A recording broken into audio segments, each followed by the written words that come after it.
You can stand there and pretend this doesn't matter, but we both know the truth. Naomi Coleman stood in the middle of the restaurant she had built from nothing, staring at the man who had just taken it all away. Her hands were shaking, but her voice remained steady. The aroma of slow-braised short ribs and fermented chili paste still hung in the air, a cruel reminder of the life she had created inside these walls. Kim Tae-min didn't move from his position near the floor-to-ceiling windows. His tailored charcoal suit looked absurdly out of place among the exposed brick and warm oak of Seoul kitchen. He watched Naomi with an expression that revealed nothing. No guilt, no satisfaction, no empathy, just observation. "Your name is being removed from the facade this afternoon," he said calmly, as though he were discussing the weather rather than destroying someone's entire world. "The rebranding begins Monday." Naomi took a step closer, her chest tightening so painfully she could barely breathe. "I created every recipe in this kitchen. I designed this space. I spent 5 years making this restaurant the name everyone in Seoul is talking about. And you just bought it out from under me?" "I purchased a controlling interest in a business asset," Taemin corrected her, his tone infuriatingly neutral. "An asset that was legally offered to me by your partner. My partner had no right." "Your partner," Taemin interrupted smoothly, "held 50% of the shares. She had every right." He finally turned to face her fully, and the sheer coldness in his dark eyes stopped Naomi in her tracks. "The paperwork was flawless. The transaction is complete. You can argue with the reality of business, or you can accept it, but you will not waste my time with emotional appeals." Naomi stared at him in disbelief. She had faced prejudice, skepticism, and countless obstacles since moving to South Korea, but she had never encountered anyone so completely devoid of humanity. The man standing before her wasn't just a wealthy investor, he was something far more dangerous. He was a force of nature that swept through the world, destroying everything that couldn't adapt to his vision. And without realizing it, Naomi Coleman had just become his next obstacle. To understand how Naomi Coleman lost everything, we need to go back to the very beginning. Long before the name Kim Tae-min entered her life, Naomi was just a young woman from Chicago, with a suitcase full of spices and a dream that refused to die. Growing up in a crowded neighborhood on Chicago's South Side, Naomi learned to cook standing on a stool beside her grandmother. The kitchen was their sanctuary. While the world outside struggled with noise, hardship, and inequality, the kitchen offered something no one could take away: control, creativity, peace. Her grandmother taught her that food was more than sustenance, it was memory, it was identity. It was a language that transcended borders and connected people who had nothing else in common. By the time Naomi reached her 20s, her culinary talent had earned her a scholarship to one of the most prestigious cooking programs in the United States. Professors praised her innovative techniques. Guest judges at competitions were mesmerized by her ability to blend traditional African-American comfort food with refined French technique. Opportunities multiplied. Restaurants in New York and Los Angeles offered lucrative positions. Investors wanted to fund her first solo venture. But Naomi surprised everyone. She turned down every offer in America and bought a one-way ticket to Seoul. People thought she was reckless. Her family worried she was throwing away a promising career for an impossible dream. But Naomi understood something they didn't. The culinary world in America was crowded with talent. Breaking through required navigating politics, connections, and expectations she had no interest in satisfying. Seoul, however, was different. The food culture was rich, disciplined, and deeply respectful of tradition. Yet Naomi saw a gap that no one else seemed to notice. A space where her heritage could merge with Korean ingredients to create something entirely new. Something the city had never tasted before. When she arrived, the challenges were immediate. Language barriers complicated everyday tasks. Cultural differences created misunderstandings in professional kitchens. As an African-American woman in an industry dominated by Korean men, Naomi faced skepticism that bordered on hostility. Head chefs dismissed her without tasting her food. Colleagues assumed she was lost whenever she entered the kitchen. Investors politely declined meetings the moment they saw her face. For 2 years, Naomi endured rejection after rejection. She worked low-paying jobs in restaurant kitchens just to survive, quietly studying Korean culinary techniques during every spare moment. She learned to ferment kimchi with the precision of a local. She mastered the delicate balance of gochujang, soy sauce, and sesame oil. She spent hours in traditional markets, talking to elderly vendors who eventually grew fond of the determined foreigner who always asked about their best produce. Slowly, Naomi's skills evolved. She wasn't just an outsider trying to fit in, She was becoming something rarer, a chef with two cultures flowing through her hands. The breakthrough came during a small private tasting organized by a sympathetic colleague. Naomi prepared a dish that combined smoked jerk seasoning with tender Korean short ribs, serving it over a bed of preserved radish greens instead of traditional rice. The guests fell silent after the first bite. One veteran food critic put down his chopsticks and stared at Naomi for a long moment before speaking. "This," he said quietly, "is the most interesting thing I've tasted in 20 years. Word spread quickly. Within months, Naomi went from being a kitchen assistant to the most talked-about chef in Seoul's underground food scene. Reservations for her private dinners sold out within minutes. Influential bloggers wrote passionate reviews. Foreign journalists traveled to Seoul specifically to interview the African-American woman who was redefining the city's culinary landscape. The only thing Naomi lacked was a permanent home for her talent. She needed a restaurant, a space that reflected her vision, a place where she could finally stop cooking in borrowed kitchens and start building something of her own. That was when Park Soo-jin entered her life. Soo-jin was everything Naomi was not. She was born into wealth, raised in one of Seoul's most exclusive neighborhoods, and educated at the finest schools in Europe. Her family's connections opened doors that remained locked for everyone else. She dressed impeccably, spoke with calculated charm, and moved through social circles with an ease Naomi found both impressive and exhausting. They met at a gallery opening where Naomi had been hired to cater the event. Soo-jin was immediately drawn to the energy surrounding Naomi's food. She tasted the spicy blackened shrimp over cold buckwheat noodles and turned to Naomi with genuine admiration. "You have a gift," Soo-jin said without hesitation, "and you're wasting it in pop-up kitchens." Naomi laughed softly. "I don't exactly have investors lining up to fund a restaurant." Soo-jin smiled, and in that smile, Naomi saw the solution to her biggest problem. "I'm not an investor," Soo-jin replied. "I'm a partner." Within weeks, they signed the paperwork. Soo-jin provided the capital and the connections. Naomi provided the talent and the vision. Together, they transformed an abandoned warehouse in a trendy district into Seoul Kitchen. The design was Naomi's concept, a blend of industrial chic and warm southern hospitality. Exposed brick walls, hanging copper pots, soft amber lighting, and long wooden tables that encouraged strangers to share meals and conversations. The opening night exceeded every expectation. Celebrities arrived, critics praised every dish. Social media exploded with photographs of Naomi's stunning presentations. By the end of the first month, Seoul Kitchen had a 2-month waitlist and a Michelin star recommendation. For the first time since arriving in Seoul, Naomi felt secure. She had survived the doubt, the rejection, and the loneliness. She had built something beautiful.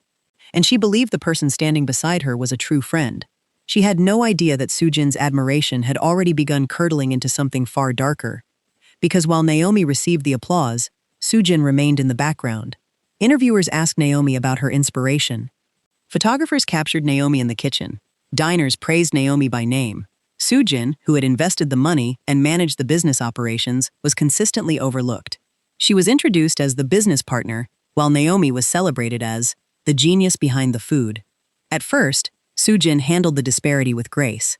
She reminded herself that Naomi's talent was the product, and the product was what people cared about. But as months passed, that grace eroded.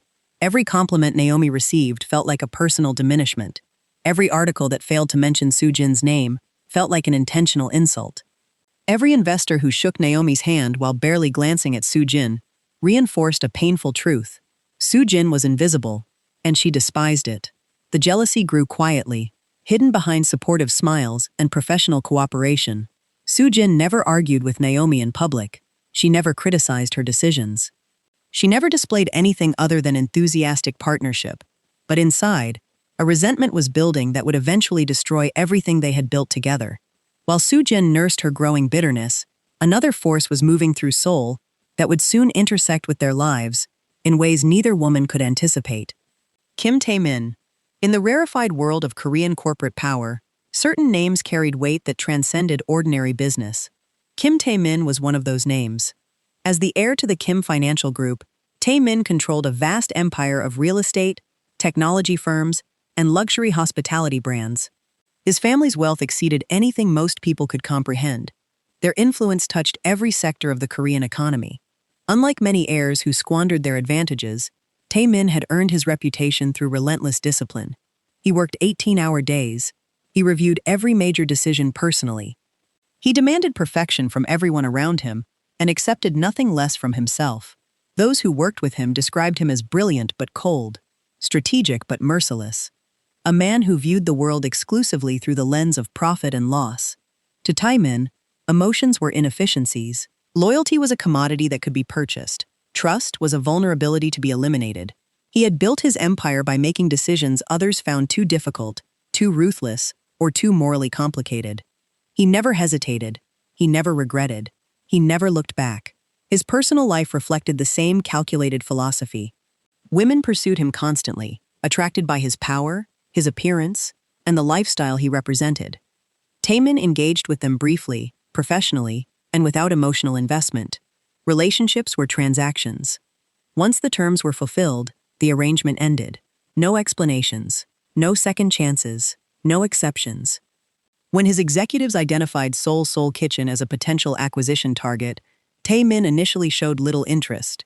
A single successful restaurant held no strategic value for an empire of his scale. But his team persisted. The restaurant occupied a property in a district scheduled for major redevelopment. The location alone made it valuable. The brand recognition made it profitable. And the internal structure, a partnership between two women with very different levels of public recognition, made it vulnerable. Tae-min reviewed the brief and authorized the approach. His instructions were simple. Acquire the property. Absorb the brand. Replace the management. He never expected to encounter resistance. And he certainly never expected that resistance to come in the form of a woman who would challenge everything he believed about control. Now, before we continue, pause for a second and tell us in the comments where you're watching from. Your support means a lot. And don't forget to subscribe if you want more stories like this. The approach happened while Naomi was away. It was deliberate. Soo-jin had suggested Naomi accept an invitation to showcase her cooking at an international culinary festival in Tokyo. The event would last 4 days, providing Naomi with valuable exposure while giving Soo-jin time to manage routine administrative matters at the restaurant. Naomi hesitated. She disliked leaving the kitchen for extended periods, but Soo-jin insisted, arguing that the international recognition would benefit their long-term plans. Trusting her partner completely, Naomi agreed. The moment Naomi's flight departed, Soo-jin contacted Kim Tae-min's office. The meeting took place in a private room at one of Tae-min's luxury hotels. Soo-jin arrived dressed in her most expensive attire, carrying folders containing every financial detail of Seoul Kitchen. She had prepared extensively, rehearsing her arguments, anticipating objections, and calculating exactly how much she could demand for her cooperation. Tae-min arrived precisely on time. He listened to Soo-jin's proposal without interruption. When she finished, he asked only 3 questions. How much? How fast? Will she agree? Soo-jin answered the first 2 without hesitation. The price she demanded was exorbitant, but Tae-min agreed immediately, unconcerned by the amount. The timeline was aggressive, but Soo-jin assured him the legal framework could be expedited. The third question made her pause. Will Naomi agree? Soo-jin smiled confidently. She won't have a choice, she replied. My partnership agreement includes a buyout clause that activates under specific financial conditions. I've ensured those conditions have been met. Her signature isn't required. Tae-min studied Soo-jin for a long moment. He recognized what she was doing. She wasn't just selling a business, she was betraying a partner. He understood betrayal intimately. In his world, it was a common tool. He neither respected nor disapproved of it. It was simply information. It told him that Soo-jin was motivated by something beyond profit. And people motivated by personal emotions were predictable. Predictable people were useful. Proceed, Tae-min said. The transaction was completed in 72 hours. Legal documents were signed. Ownership was transferred. Accounts were restructured. By the time Naomi returned from Tokyo, Seoul Kitchen no longer belonged to her. The shock hit Naomi the moment she saw the new signage. Her name had been removed. The warm oak entrance had been repainted in sleek black. Security personnel in unfamiliar uniforms stood at the door, turning away regular customers who arrived expecting the restaurant they loved. Naomi pushed past them, demanding answers. The security team initially blocked her path until a voice from inside commanded them to stand down. She entered the restaurant and found Kim Tae-min waiting at her former table. The space around him had already been transformed. Her personal touches, the handwritten menu boards, the family photographs on the shelf, the vintage jazz records on the wall, had all been removed. In their place were minimalist decorations, cold metallic accents, and an atmosphere that felt more like a corporate boardroom than a home. The confrontation that followed was the scene that started this story. Naomi demanding explanations, Tae-min offering none. The cold reality that everything she had built had been legally stolen by a man who viewed her life's work as nothing more than an asset on a spreadsheet. You can work here, Tae-min offered after a long silence. As head chef, your salary will be triple what you earned previously. Your recipes will remain on the menu. The brand recognition you built will continue. Naomi stared at him in disbelief. You want me to work for you? In my own restaurant that you stole? I want you to continue doing what you do best, Tae-min replied evenly. Cooking. The business decisions were never your strength. That's why your partner was able to sell it without your knowledge. The words struck Naomi like a physical blow, because in that moment, she realized Tae-min was right. Soo-jin hadn't just betrayed her. She had exploited Naomi's single weakness. Naomi had trusted someone else with the business, because she had believed her only job was to create. She had been naive, and naivety, in the world she now inhabited, was punishable by total loss. I'll never work for you, Naomi said, her voice trembling with suppressed fury. You can take my restaurant, but you cannot take my talent. I will build again, and when I do, I will destroy whatever version of this place you've created. She turned and walked toward the door, expecting Tae-min to stop her. He didn't. She reached the exit, pulled it open, and stepped into the cold Seoul night without looking back. Behind her, Tae-min remained seated, watching the space where she had stood. His expression remained unreadable, but something in his posture shifted almost imperceptibly. Interest. For the first time in years, a transaction had produced an outcome he hadn't predicted. Naomi Coleman hadn't negotiated. She hadn't begged. She hadn't attempted to appeal to his sympathy. She had simply refused him. Kim Tae-min had never been refused. The days that followed were among the darkest of Naomi's life. She woke each morning expecting the familiar comfort of her kitchen, only to remember it no longer belonged to her. The restaurant had been her identity, her purpose, her home. Without it, she felt untethered, drifting through a city that suddenly felt hostile and unfamiliar again. Financial pressure mounted quickly. Naomi had reinvested nearly all her earnings into the restaurant, retaining only a modest personal savings. Without income, that savings dwindled rapidly. Rent, utilities, and daily expenses consumed far more than she had anticipated. Within weeks, the numbers became alarming. She reached out to former colleagues for opportunities, but the culinary community in Seoul was tightly connected. Word of her situation had spread rapidly, and few establishment owners were willing to cross Kim Tae-min by employing the chef he had displaced. The rejections were always polite, always apologetic, and always final. Naomi considered returning to America. The option existed. Her family would welcome her home. Opportunities in New York or Chicago remained available. But returning felt like admitting defeat. It meant acknowledging that the dream she had sacrificed everything for had been nothing more than an illusion. It meant proving everyone who doubted her right. She refused. Instead, Naomi began cooking from her small apartment. She posted photographs of her dishes online. She shared recipes that told stories. She created a digital presence that no corporate acquisition could steal. The response was immediate and passionate. Former customers left messages begging her to open a new location. Food writers published articles condemning her treatment. Social media campaigns demanding the return of Seoul Kitchen trended for days. But public outrage didn't pay bills. And Kim Tae-min's legal team monitored every post, ensuring Naomi never used the restaurant's name or its associated branding in her new venture. The corporation owned the concept, the recipes prepared in that kitchen, and the reputation Naomi had built. Legally, she was starting from zero. Meanwhile, in the transformed restaurant that now operated under Kim Tae-min's corporate banner, things were not proceeding as planned. The new management had retained the physical location and the menu structure, but the soul of the restaurant had departed with Naomi. Customers noticed immediately. Reviews plummeted. Reservations were canceled. Diners who had traveled across the city for Naomi's cooking found the new versions lacking. The flavors were technically correct, but emotionally absent. The passion that had made the food extraordinary was gone. Tae-min's executives grew concerned. The acquisition had been expensive, and the declining performance threatened their projections. They recommended hiring a replacement chef with equivalent credentials. They suggested menu modifications. They proposed marketing campaigns to rebrand the restaurant entirely. Tae-min rejected every suggestion. He visited the restaurant personally, sitting in the same seat where Naomi had confronted him, tasting dishes that had been prepared, according to her exact recipes, but lacked the intangible quality that made them special. He knew precisely what was missing. The food required Naomi, her energy, her instinct, her connection to the ingredients. Without her, the recipes were just instructions. With her, they were art. For the first time in his professional career, Tae-min faced a problem that couldn't be solved through authority, negotiation, or acquisition.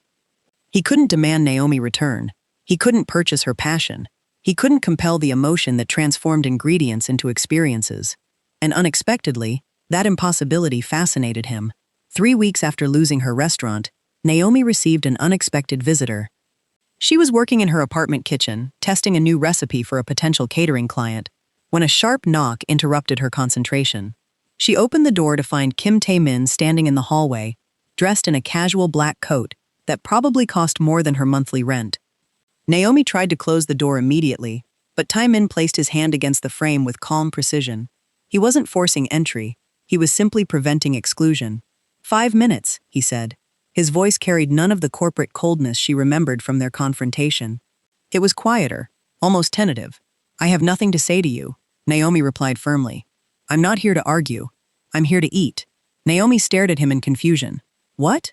Your neighbors ordered dinner from your private menu last evening, Tae-min explained calmly. They posted a review online. They claimed it was the best meal they've had since Seoul Kitchen closed. I want to taste it. Naomi laughed bitterly. You want me to cook for you? After what you did? I want to understand what was lost, Tae-min replied. My executives cannot replicate your results. I need to know why. The request was so arrogant, so utterly characteristic of a man who viewed everything as data to be analyzed, that Naomi almost slammed the door out of pure indignation. But something in his expression stopped her. He wasn't being dismissive. He wasn't treating her as an employee who had quit. He was genuinely trying to comprehend something that existed outside his framework of understanding. Against her better judgment, Naomi stepped aside. Tae-min entered the small apartment, looking profoundly out of place. The modest furniture, the cramped kitchen, the stacks of recipe notebooks, all of it contrasted sharply with the world of luxury he inhabited. Yet he didn't appear uncomfortable. He observed everything with quiet attention, as though cataloging details for later analysis. Naomi didn't offer him a seat. She simply returned to her kitchen and continued working, refusing to alter her routine for his benefit. She was preparing a test recipe, a fusion of gumbo and Korean stew, using ingredients she had sourced from a local market that morning. The process was meditative for her, chopping, seasoning, adjusting. Her hands moved with the confidence that only comes from years of practice. Tae-min watched without speaking. He observed how Naomi tasted repeatedly, adjusting seasonings with instinctive precision. He noticed how she spoke softly to herself while plating, arranging elements with an artist's eye. He saw the concentration, the care, the love that permeated every action. When the dish was complete, Naomi placed a bowl in front of him without ceremony. She crossed her arms and waited, her expression daring him to criticize. Tae-min lifted the spoon and tasted. The moment the flavor touched his tongue, his expression shifted. It wasn't dramatic. Those who didn't know him would have missed it entirely. But Naomi was watching closely, and she saw it. A slight widening of his eyes, a subtle relaxation in his jaw, the briefest pause before he took a second taste. He didn't speak for several moments. When he finally did, his voice was different, softer. This is why the restaurant is failing, he said quietly. The recipes are correct. The ingredients are identical. But this, he gestured toward the bowl, this cannot be replicated. It cannot be manufactured. It can only be created by you. Naomi uncrossed her arms, momentarily disarmed by the honesty in his assessment. That's what I tried to tell you when you took everything, she replied, her voice lower now. A restaurant isn't a brand or a location. It's a person. It's their heart.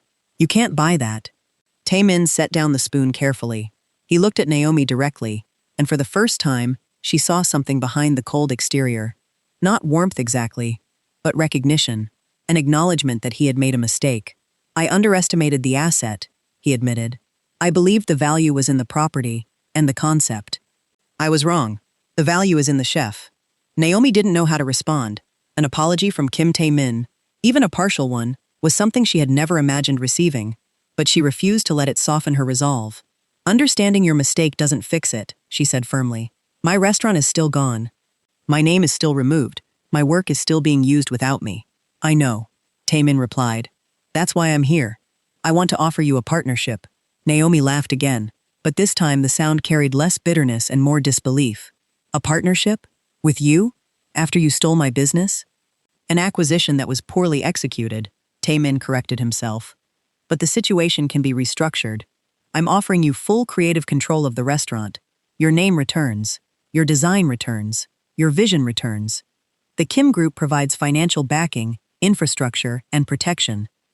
We share the profits equally. Naomi turned away, gripping the edge of the counter as she processed the offer. It was everything she had wanted since losing the restaurant. Financial security, creative freedom, her identity restored. But accepting meant working alongside the man who had destroyed her in the first place. It meant trusting someone who had already proven he couldn't be trusted. Why? She asked without turning around. Why would you offer me half of something you already own entirely? Because owning a failing asset is worthless, Taemin replied honestly. And because I don't make the same mistake twice. Naomi finally turned to face him. I need time. Take whatever time you need, Taemin said, standing to leave. He paused at the door, looking back at her, with an expression she couldn't entirely interpret. But Naomi, don't take too long. The world moves quickly, and I am not a patient man. He left quietly, closing the door behind him. Naomi stood alone in her apartment, the lingering taste of her own cooking mixing with the confusing reality of what had just happened. Kim Tae-min, the most ruthless businessman she had ever encountered, had walked into her home, admitted he was wrong, and offered her everything she had lost. The question was whether anything he said could be believed. Over the following days, Naomi investigated Tae-min independently. She spoke with former employees, business associates, and rivals. She read articles, analyzed interviews, and studied his public history. The portrait that emerged was consistent and unsettling. Kim Tae-min was exactly as he appeared, ruthless, disciplined, and uncompromising. He had destroyed competitors without remorse. He had severed partnerships without hesitation. He had built an empire by treating every relationship as a transaction, with measurable costs and benefits. Yet, hidden within that reputation were anomalies, stories that contradicted his public image. A former employee who claimed Tae-min had secretly paid for his daughter's medical treatment after he was laid off. A rival businessman who admitted Tae-min had spared his company from bankruptcy for reasons that made no strategic sense. A journalist who observed that Tae-min's philanthropic contributions, though never publicized, were substantially larger than those of his peers. The contradictions confused Naomi. They suggested a complexity that his public persona deliberately concealed. A part of her wanted to ignore those details, to dismiss them as exceptions that proved the rule. But another part, the part that had spent her entire life reading people through their relationship with food, recognized something familiar in Tae-min. The rigid exterior, the controlled emotions, the deliberate distance. It was the armor of someone protecting themselves from being hurt. Naomi understood that armor because she had worn it herself. She thought about Soo-jin. She thought about the betrayal that had cost her everything. And she thought about the strange irony that the man who had stolen her restaurant through betrayal was now offering to restore it through partnership. The decision tormented her for a week. Then, one evening, while eating a simple meal alone in her apartment, Naomi realized something important. The restaurant had never truly belonged to the building or the name. It belonged to her talent. It existed wherever she existed. Kim Tae-min hadn't stolen her ability to create. He had only stolen the container that held it. She could build a new container, but doing it alone would take years. Doing it with Tae-min's resources would take months. And if she was honest with herself, the challenge of working alongside someone so fundamentally different fascinated her. Naomi called the number Tae-min had left. He answered on the first ring. I'll accept the partnership, she said, her voice steady. But my conditions are non-negotiable. Name them. Full creative authority over every aspect of the menu and kitchen. No corporate interference. No cost-cutting on ingredients. No changes without my approval. Agreed. And Soo-jin is permanently excluded from the business, the property, and any association with the restaurant going forward. There was a brief silence on the other end. That condition has already been satisfied, Tae-min replied. Park Soo-jin received her compensation. She has no further connection to the restaurant or the Kim group. Naomi felt a cold satisfaction in hearing that. The woman who had betrayed her had been discarded by the very system she had exploited. It was justice, perhaps not the kind that brought comfort, but the kind that restored balance. "When do we start?" Taemin asked. "Tomorrow morning," Naomi said. 9 o'clock. "And Taemin?" "Yes? If you betray me, I won't just walk away. I will burn it down." The line went quiet for a moment. Then Taemin's voice returned, carrying a faint note of something Naomi had never heard before. "Amusement. I wouldn't expect anything less. Seoul?" The reopening of Seoul Kitchen under the new partnership between Naomi Coleman and Kim Taemin became one of the most anticipated events in Seoul's culinary history. News of the collaboration spread rapidly, generating intense speculation. Industry analysts questioned whether the arrangement could succeed. Cultural commentators debated the dynamics between a passionate artist and a ruthless capitalist. Former customers wondered if the restaurant could recapture the magic that had made it extraordinary. Naomi ignored all of it. She focused exclusively on rebuilding her kitchen. Working alongside Taemin's resources allowed her to accomplish in weeks what would have taken years independently. The restaurant's interior was restored to her original design, but enhanced with subtle improvements. Better equipment, superior ventilation, expanded prep areas. The infrastructure reflected Taemin's precision, while the aesthetics reflected Naomi's soul.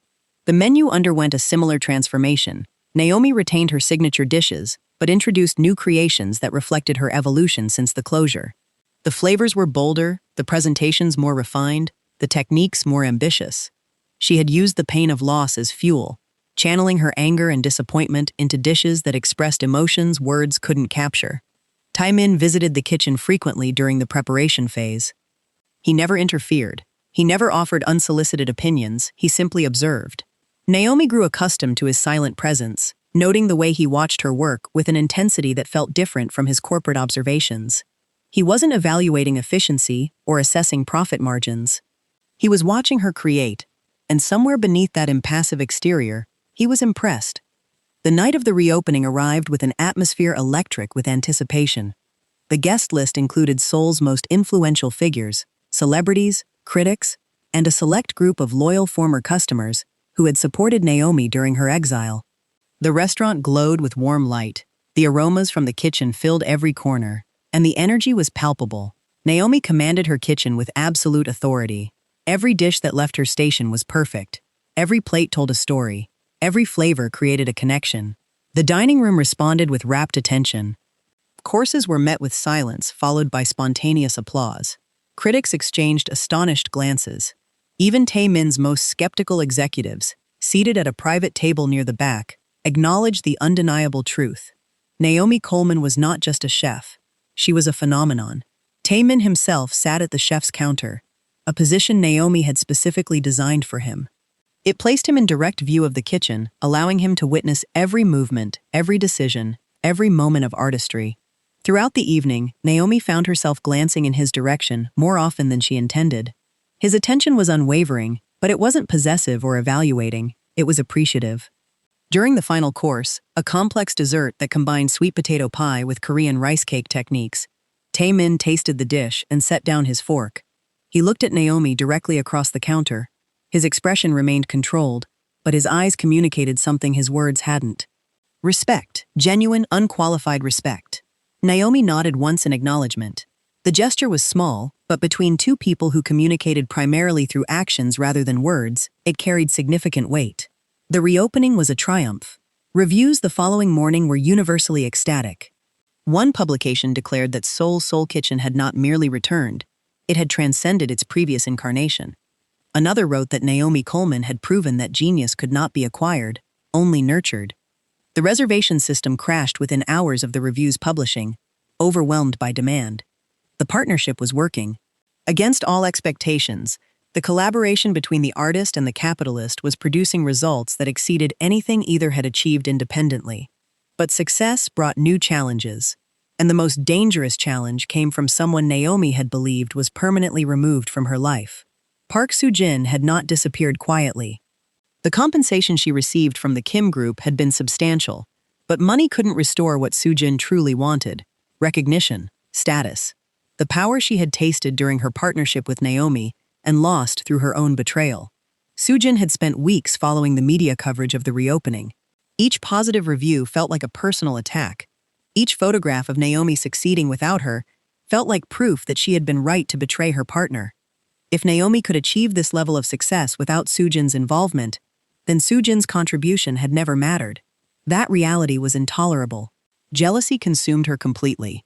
She began scheming immediately, searching for any vulnerability that could undermine Naomi's success and restore Soojin's relevance.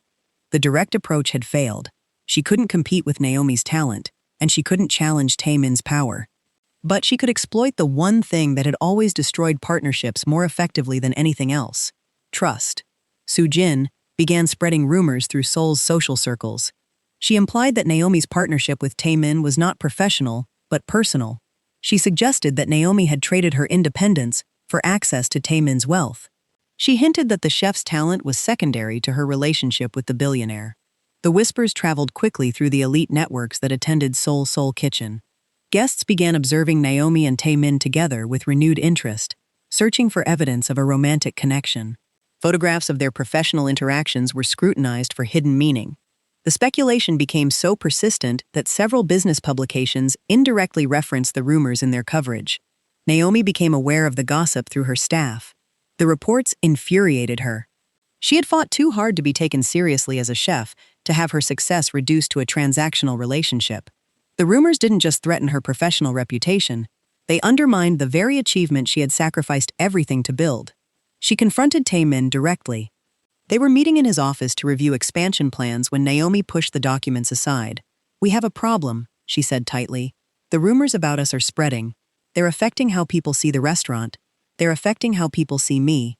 Taemin leaned back in his chair, his expression revealing nothing. "I'm aware of the source. Park Soo-jin has been unusually active recently." "Then stop her," Naomi demanded. "You have the power. You have the connections. Make her stop." "Silencing her publicly would only confirm the rumors," Taemin replied calmly. "It would suggest we have something to hide." The most effective response is to continue succeeding. Success silences speculation more effectively than denial. "That's easy for you to say," Naomi shot back. "Your reputation isn't being questioned. No one is suggesting you succeeded because of who you're sleeping with. They're saying it about me. They're reducing everything I've accomplished to a stereotype." Taemin studied her for a long moment. Then he stood and walked toward the window, looking out over the Seoul skyline. "Do you believe I would allow your talent to be diminished?" he asked, without turning around. The question surprised Naomi. It wasn't defensive or dismissive. It was genuine, as though her opinion of his integrity mattered to him in a way that business considerations couldn't explain. "I don't know what you would allow," Naomi admitted quietly. "I don't know you. We're partners in a restaurant, that's all." Taemin turned to face her. His expression remained controlled, but something in his eyes shifted. A flicker of something unguarded that disappeared almost immediately behind his practiced composure. "I will handle Soo-jin," he said, his voice carrying a quiet intensity that Naomi hadn't heard before. "Not because she threatens the business, because she is disrespecting you. And I do not allow anyone who belongs to my circle to be disrespected." The words hung in the air between them. Naomi felt her heart rate accelerate. The phrasing was deliberate. "Belong to my circle." It wasn't a romantic declaration, but it was a claim of loyalty that extended far beyond business. It was a promise of protection from a man who did not make promises lightly. True to his word, Taemin handled Soo-jin with surgical precision. He didn't confront her directly. Instead, he systematically dismantled her social standing through strategic information releases and quiet conversations with key influencers. Soo-jin found herself excluded from events she had once attended effortlessly. Business opportunities evaporated. Her family, embarrassed by the public scandal of her betrayal and subsequent behavior, distanced themselves from her actions. Within weeks, Soo-jin went from being a prominent socialite to being completely isolated. The punishment was thorough and permanent, executed without any visible involvement from Taemin. It was a masterclass in power, exercised quietly, effectively, and without remorse. The resolution of the Soo-jin threat should have simplified Naomi's situation. Instead, it complicated everything in ways neither she nor Taemin anticipated. Because in protecting Naomi, Taemin had revealed something he had spent his entire life concealing. He cared, not about the asset, not about the business, about her. And now that the emotion had been exposed, however briefly, it refused to return to hiding. The shift between them was gradual but unmistakable. Tae-min's visits to the kitchen became longer. His questions extended beyond operations into personal territory. He remembered details Naomi mentioned casually, her favorite ingredients, the music she listened to while cooking, the specific way she took her coffee. He anticipated her needs before she expressed them, arranging solutions with a thoughtfulness that felt distinctly uncharacteristic of his reputation. For Naomi, the changes were disorienting. She had categorized Tae-min as a brilliant but cold strategist. That categorization had allowed her to work with him without emotional complication. But the categorization was becoming increasingly difficult to maintain. Each act of consideration, each moment of genuine attention, each quiet gesture of support revealed a man she hadn't known existed. A man who, beneath the armor of control, possessed a capacity for devotion that was both terrifying and deeply compelling. The moment everything changed happened on a quiet Sunday evening. The restaurant was closed. Naomi was working alone in the kitchen, developing recipes for the upcoming season. The silence of the empty restaurant usually brought her peace, but tonight it felt oppressive. The memories of her struggle, the betrayal, the near loss of everything she loved, pressed heavily on her mind. She didn't hear Tae-min enter. She only became aware of his presence when she turned from the stove and found him standing in the doorway, still wearing his coat, snow dusting his shoulders. It was late. He should have been at home, or wherever billionaires spent their Sunday evenings. Instead, he was here, watching her, with an expression that lacked its usual composure. "Is something wrong?" Naomi asked, suddenly alert. "Nothing is wrong with the business," Tae-min replied. His voice was measured, but there was an undercurrent of tension she couldn't identify. "I simply needed to be here." Naomi set down her spoon. "Why?" Tae-min stepped further into the kitchen. The space between them decreased with each step. "Because this is the only place where I feel like I'm not pretending." The confession was so unexpected, so uncharacteristically vulnerable, that Naomi felt her breath catch. Kim Tae-min, the man who controlled an empire through sheer force of will, was admitting that he found peace in her kitchen. Not in the boardroom, not in the luxury suites, not in the corridors of power. Here, surrounded by the aromas of her cooking and the warmth of her presence. Naomi didn't respond immediately. She watched him, searching for deception, for calculation, for any sign that this was another strategic maneuver. She found nothing except a raw honesty that mirrored the loneliness she had felt for so long. "Tae-min," she said softly, "I don't know how to do this. I don't know how to be what you might want me to be." "I don't want you to be anything except who you are," he replied. "You are the only person in my life who doesn't change when they enter my world. You remain exactly yourself. That is the most extraordinary thing I have ever encountered." He stopped walking when he was directly in front of her, close enough that she could see the faint lines of exhaustion around his eyes, the subtle tension in his jaw, the weariness that years of discipline had concealed from everyone else. He was allowing her to see him, truly see him. It was a surrender more profound than any romantic declaration. Naomi reached up and touched his face. The contact was gentle, almost tentative, as though she were confirming that he was real, and not an illusion created by her exhaustion. Tae-min closed his eyes at her touch. His hand came up to cover hers, holding it against his cheek with a pressure that communicated need more eloquently than words. Neither of them spoke. The kitchen hummed quietly around them, the only sounds the soft bubbling of a pot on the stove and the distant noise of the city outside. In that moment, the boundaries that had defined their partnership dissolved completely. The billionaire and the chef, the strategist and the artist, the fortress and the fire that finally warmed it. When Tae-min finally opened his eyes, Naomi saw what she had been searching for since the moment they met. Not coldness, not calculation, but a depth of feeling so profound it had frightened him into hiding it from the entire world. "I will never betray you," he said quietly. "I will never take what is yours. I will never allow anyone to diminish what you have built. This is not a business arrangement. This is a promise." Naomi smiled, not the guarded smile she used in professional settings, but the rare, genuine smile that transformed her face and made her look like the woman she had been before the world taught her to protect herself. "I believe you," she whispered. The relationship that developed between Naomi Coleman and Kim Tae-min defied every expectation. It wasn't a fairy tale romance between a powerful man and a vulnerable woman. It was a partnership between equals. Two people who had built armor to survive their respective worlds, discovering that together, they could finally lower it. Taemin never attempted to control Naomi's creativity. He provided resources, removed obstacles, and ensured she had the freedom to pursue her vision without limitation. In return, Naomi gave Taemin something no amount of wealth or power could purchase. A place where he existed as a person rather than a title. A home where he was welcomed not for what he controlled, but for who he was when he wasn't controlling anything. Their connection deepened slowly, built on thousands of small moments. Shared meals in the kitchen after closing, conversations that lasted until dawn, quiet evenings where they existed in the same space, comfortable in silence. Each interaction stripped away another layer of the defenses they had spent their lives constructing. The restaurant flourished under their combined influence. Naomi's cooking reached new heights, inspired by an emotional security she had never experienced before. Taemin's business acumen expanded the brand internationally, opening locations in Tokyo, New York, and Paris, each one reflecting Naomi's original vision while adapting to local cultures. Critics who had once speculated about the nature of their partnership now wrote about it with admiration. The collaboration became a model for how artistic vision and strategic execution could combine to create something neither could achieve independently.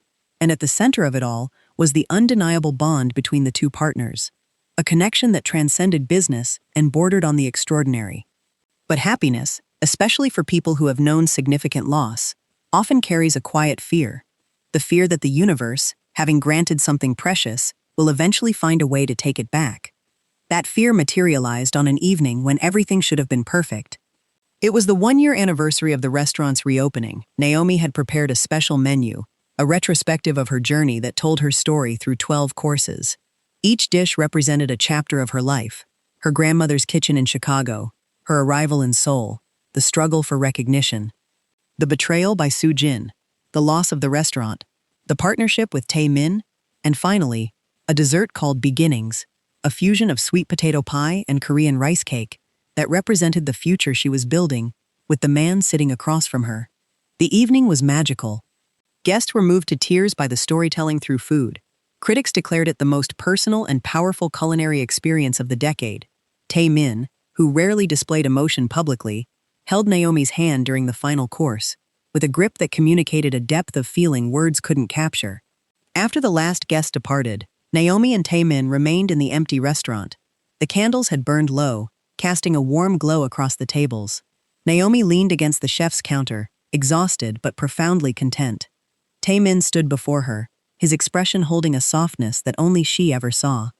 "Thank you," he said quietly, "for trusting me, for allowing me to be part of this." Naomi smiled. "Thank you for not being the person I thought you were." Taemin reached into his coat pocket and withdrew a small velvet box. Naomi's heart stopped. He opened it to reveal a ring, but not a traditional engagement ring. It was a custom design featuring a stone that matched the amber color of the restaurant's lighting, set in a band that incorporated both traditional Korean metalwork and African-inspired patterning. "This is not a proposal," Taemin said, his voice steady but his eyes betraying vulnerability. "I would never ask you to merge your identity with mine. You are Naomi Coleman, you are independent, you are complete. I will never diminish that." Naomi looked at the ring, then back at him. "This is a promise," Taemin continued. "A promise that I will always protect what you've built. That I will always respect who you are. That I will never ask you to be anything other than yourself. And that I will be here, beside you, for as long as you want me." Naomi took the box with trembling hands. She removed the ring and placed it on her finger, watching the amber stone catch the candlelight. It was perfect. It didn't ask her to belong to him. It acknowledged that they belonged together, two complete individuals choosing to share their strength. She kissed him. Not a kiss of gratitude or obligation, but a kiss of recognition. A kiss that said, "I see you, I choose you, I trust you." They stood together in the restaurant that had been born from betrayal, survived loss, and been reborn through an unexpected partnership. A partnership that had transformed into something neither had anticipated and neither could imagine living without. Before the screen fades, the question remains. Was Naomi right to trust the man who initially took everything from her? Could Kim Tae-min truly change? Or was his love just another form of control? And what would you do if the person who destroyed your dream offered you the resources to build an even greater one. And if you thought this story was emotional, wait until you hear about the architect who designed a house for the man who ruined her family, only to discover he was trying to undo a decades-old betrayal. Subscribe for more suspenseful stories inspired by betrayal, obsession, and dangerous secrets.